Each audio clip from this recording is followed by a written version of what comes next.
Okay guys, untuk pengguna Viva warna silver, hampa boleh tengok rim TE37 warna brown ni asal macam naik je warna dia kan.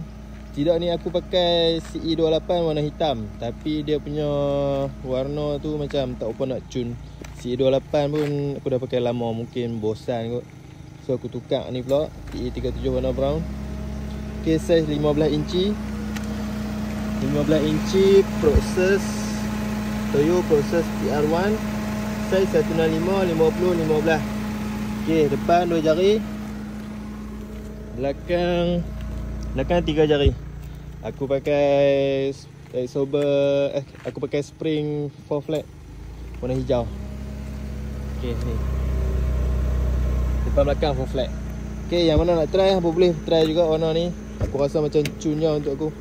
Okey, tunggu nanti next video aku nak buat untuk Viva ni. Ada lagi benda yang aku nak tunjuk kamu. Okay, jumpa next video, okay.